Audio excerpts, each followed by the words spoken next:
means that you dedicate your whole life to Him and only Him. It means also that you bow down not only to anybody else, but only Allah subhanahu wa ta'ala.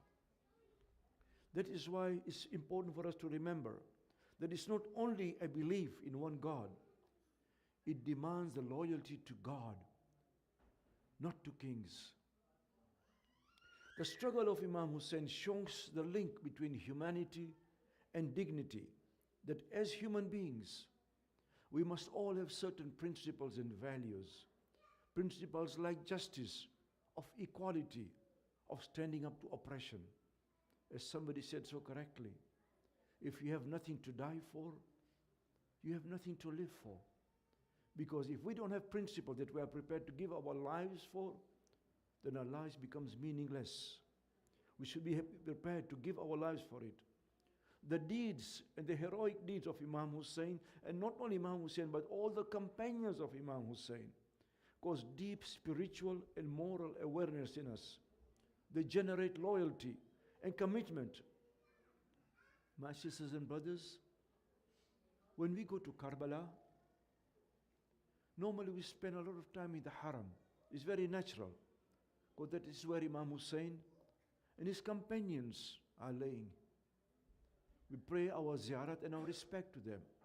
But I urge you, next time when you go to Karbala, after going to the Haram, go also to the Khaymaga.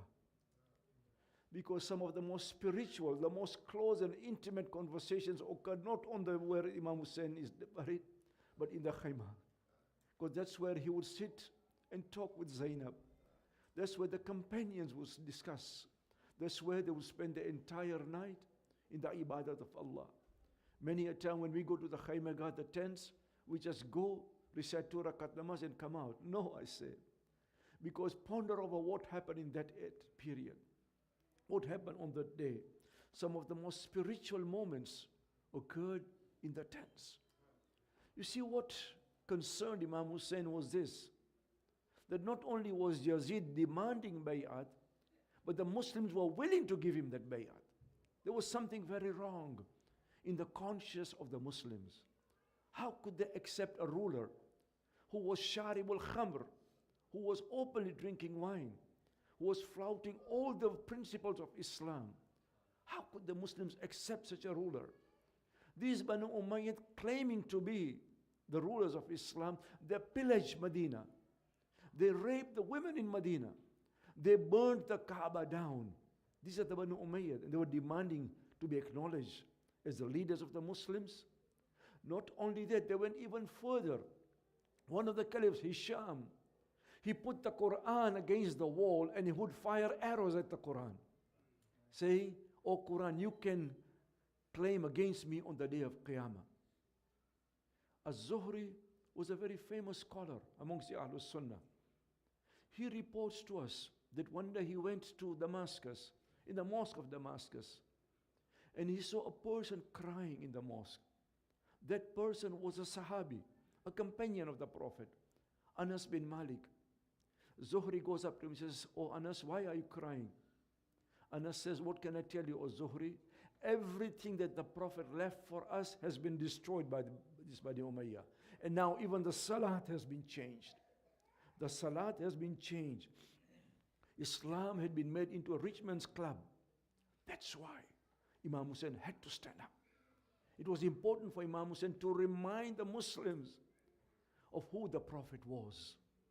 And therefore, in one of the Salat, after he met Hur, before even reaching Karbala, Hur used to respect the Imam all the time. Even though he was stopping and arresting the Imam, whenever the Imam would pray on the road, Hur would pray behind him. And therefore Imam Hussein would give the khutbah to not only his army, but also the army of Hur. At this point, Hur had not joined Imam Hussein. And one of the most famous statements that the Imam makes, he says, "Ala tarawna anna al-haqqa la yu'mal bi, wal batil la yatanaha anhu." Don't you see the truth is not being practiced? And for that which is wrong is not being forbidden. Inni la ara al-mawta illa as-sa'ada, wal hayata ma'a al-zalimina illa baraman. I do not see death except as a way towards everlasting happiness. I will die, but I will not live under this. But to live under this oppression is totally humiliating. I will not be humiliated. This was the stance of Imam Hussein. And Imam Hussein truly, he was able to waken the Shia up. As we know, after Imam Hussein passed away, there was a Tawabun, Mukhtar. They all fought against the Banu Umayyad.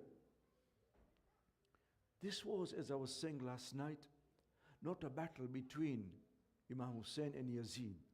It was also between right and wrong. You know what that proves to us? Wherever there is wrong being done, don't be silent. If you cannot say something, at least do something. If you can't do something, feel something. But don't be indifferent. Because as Martin Luther said, that injustice anywhere is a threat to justice everywhere.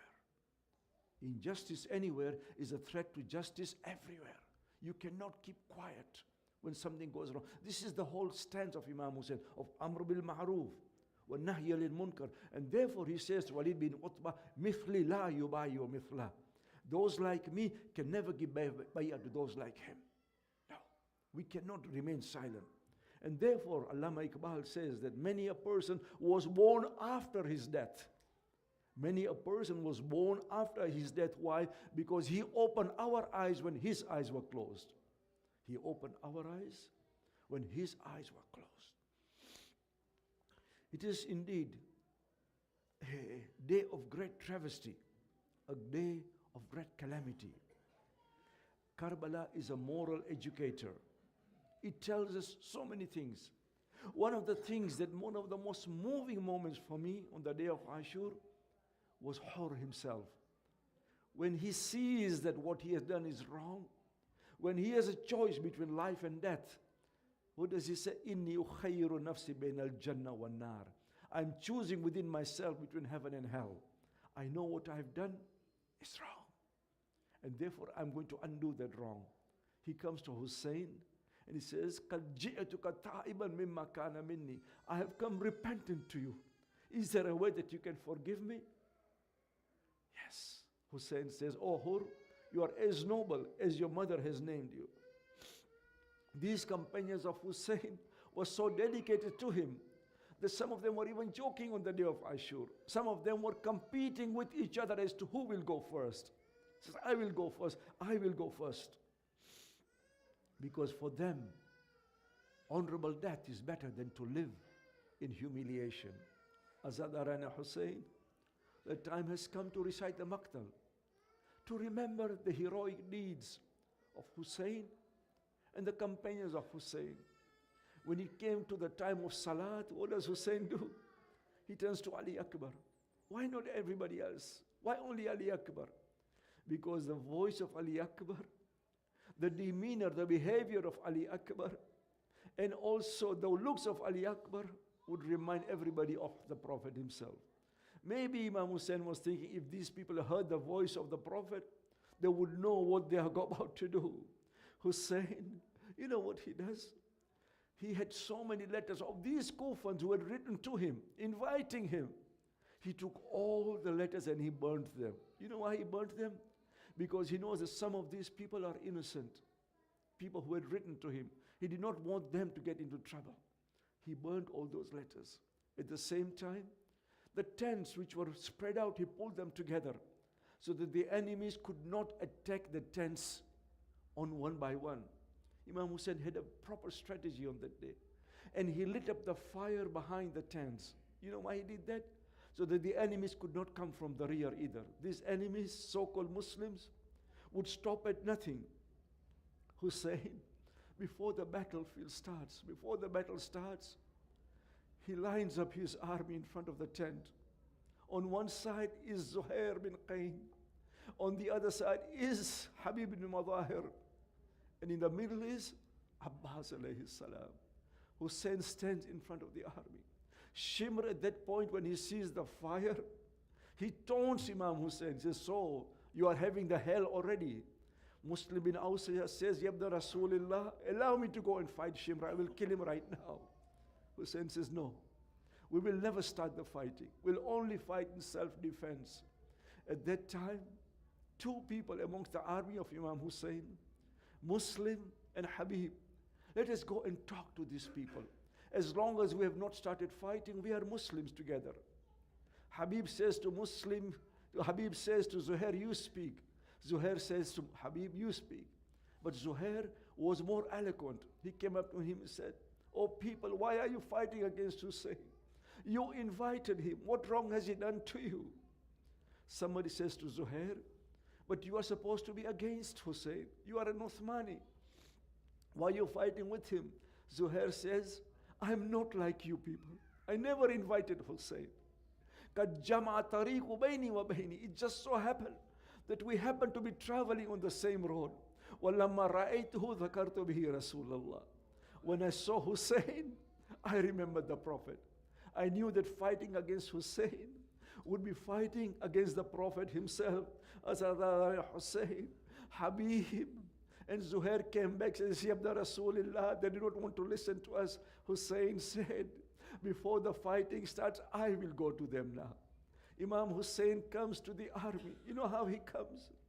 He brings a camel. He does not ride a camel. In the old Arab culture, if you just bring a camel, it means that you have come for peace.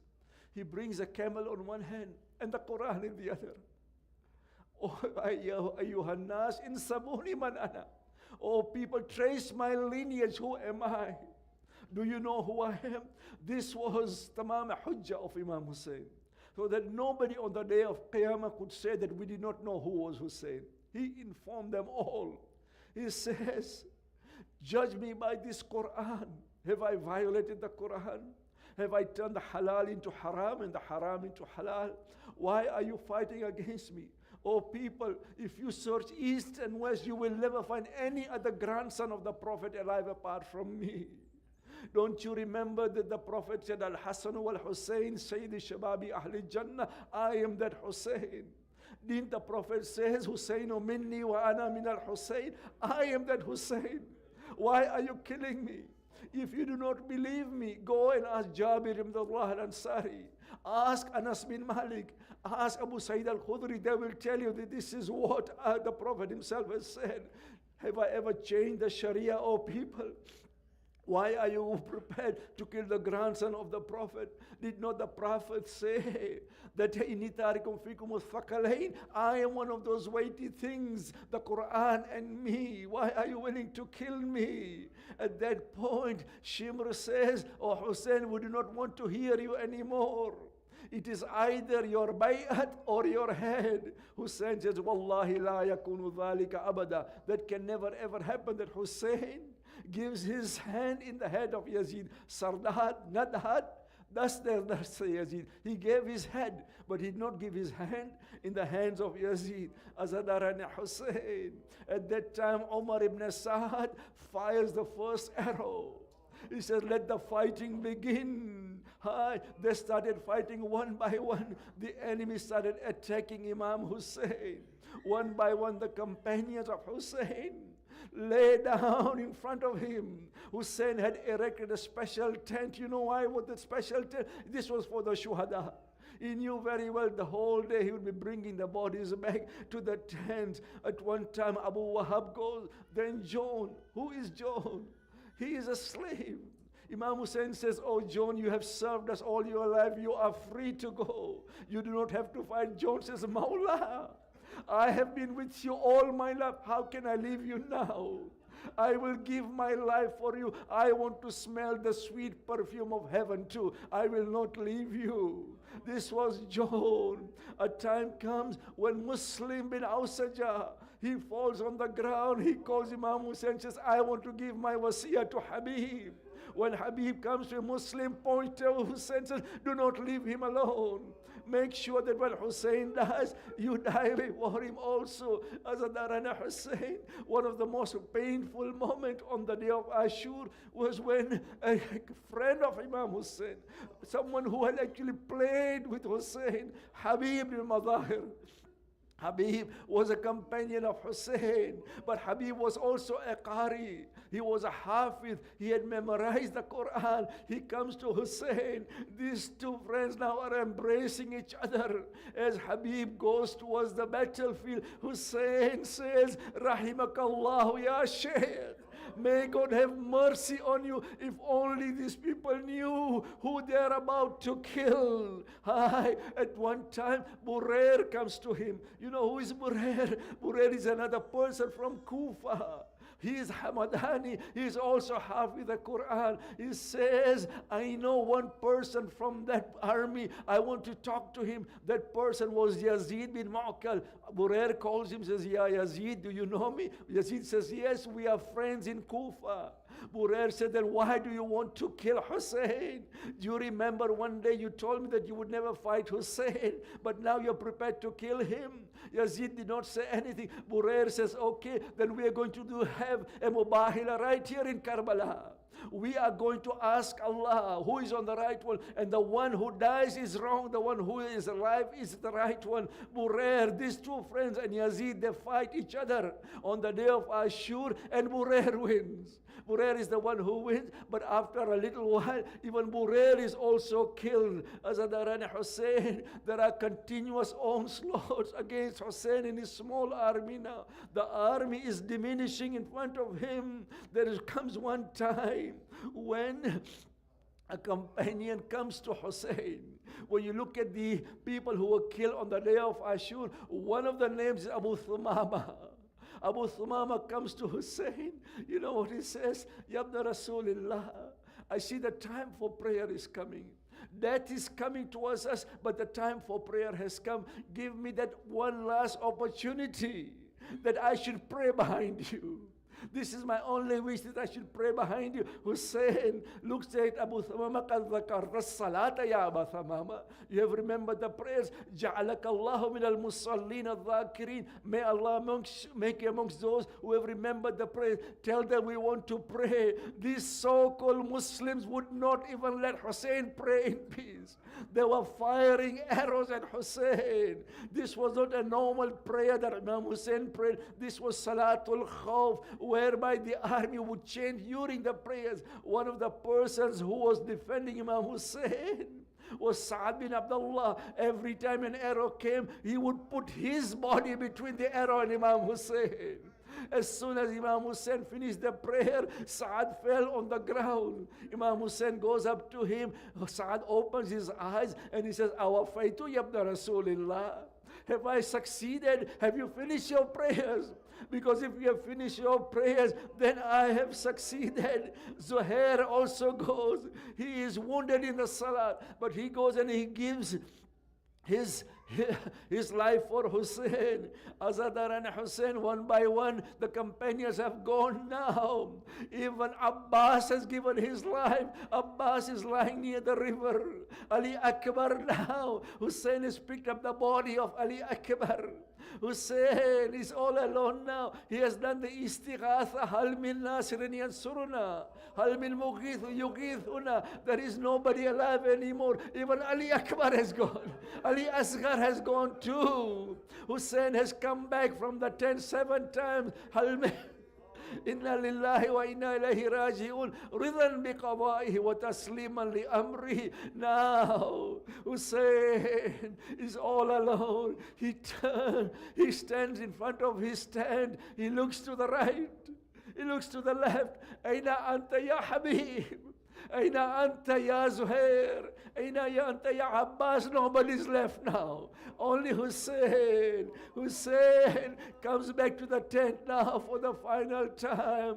Assalamu alayki ya Zainab. Assalamu alayki ya Sakina ya Marbab. Ya Kulthum. He bids farewell to all the ladies. The ladies surround Hussein. Only Allah knows how they allowed Hussein to go. But before he goes, Hussein is with his sister. His sister Zainab says, oh my brother, come to me. She takes him to one of the tents and she said, come closer to me. Hussein goes closer to Zainab. She starts kissing his neck. Why are you kissing my neck? She says, this is the wish of our mother Fatima. She says, on the day of Ashur, kiss that neck on which the knife of Shimr will go. Hussein takes the hand of Zainab. Oh, my sister, give me your hand. He starts kissing the hands of Zainab. Why are you kissing my hands? This is also the wasiyah of our mother. Oh, Hussein, on the day of Ashur, kiss those hands on which the ropes and the chains will go. Hussein, he wants to go now to the battlefield, but he says, I must bid farewell to my only surviving son now, Zainul Abidin. Zainab and Hussein go to the tent of Zainul Abidin. Oh, better Sajjad, get up. Your father has come to say goodbye. Riwayat says that Zainul Abidin opens his eyes when he sees Hussein. The first question he asks is, Ya Abata Aina Ammi Abbas. Where is my uncle Abbas? Because he knew this, if Abbas was alive, Hussein would not be in this state. Aina Akhi Ali. Where is my brother Ali? Hussein says, oh, better Sajjad, do not ask anymore. Apart from you and me, there is no male adult alive anymore. We are the only two male adults alive. Hussein starts giving the wasiyah to Zainul Abidin. Better Sayyid Sajjad, you are going to be the Imam after me. But then when you go back to Medina, remember me to my Shias. Give them my salams and tell them, when you drink water, remember the thirst of Hussein. Remember the thirst of Hussein, because he died for 3 days. No food, no water. Hi, Hussein is now coming out. He is alone. But then what does he do? He turns towards his Lord. Oh my Lord, Allahumma anta thiqati fi kulli karbin. You are my only trust in all my difficulties. Wa rajai fi kulli shiddatin. You are my only hope in all my difficulties. I have submitted to you alone. Everything I had, I have given for you.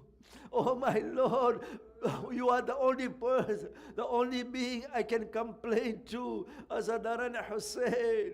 Hussein is about to leave for the Maidan now. He sits on his horse, but the horse doesn't move.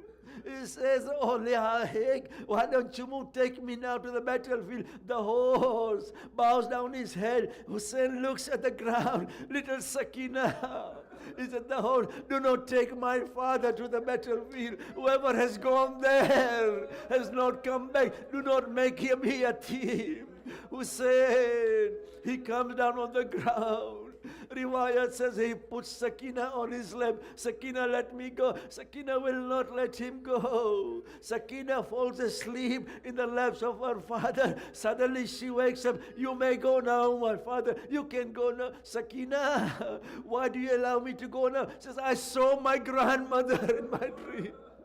I saw my grandmother Fatima. Says, oh Sakina, do not stop Hussein anymore. We are waiting for Hussein. Hussein comes to the battlefield now. In kana din Muhammadin lam yastakr illa bi qatli faya suyuf khudini. If the religion of Muhammad cannot be saved except by being killed, then all swords come and get me now. Hussein comes to the battlefield. The army is scattering. No one would dare come and fight against Hussein. Hussein says, you want to fight, come against me. They said to Umar ibn Sa'ad, this is Ali ibn Abi Talib we are fighting. This is not just Hussein. Hussein comes near the river. He goes into the river. Umar ibn Sa'ad says, do not let him get any water. They said, we cannot stop him. Umar ibn Sa'ad says, I know how to stop Hussein. Umar ibn Sa'ad turns to Hussein and says, oh Hussein, the army is attacking your tent. Hussein comes out from the river. You dare go near my tent? I am still alive.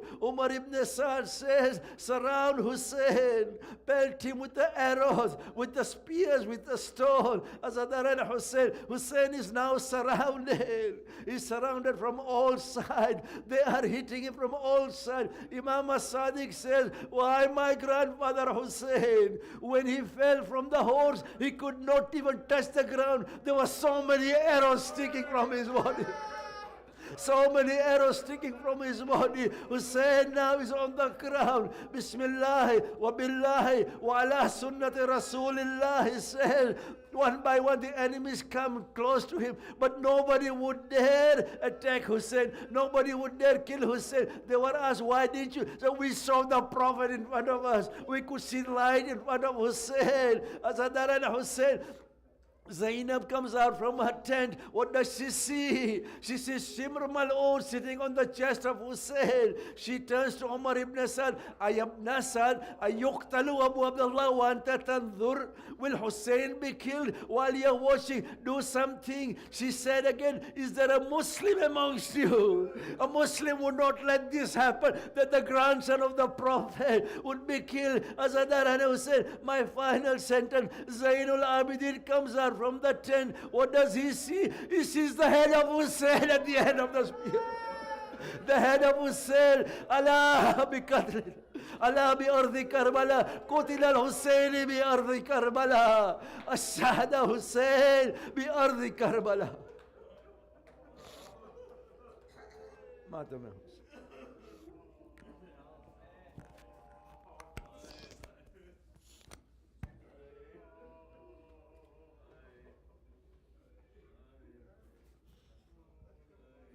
Thank you so much, Dr. Takim. I will request Brother Riaz Shah to Aya Bibi ka Pursa dein par Muhammad Ali Muhammad Salawat.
रह गया प्यासा निवासा बानिए इस्लाम का। शहादत में मौलाना सब पढ़ गए, जो हमारे नसीब में हम पढ़ देंगे, जैसे उसकी रज़ा।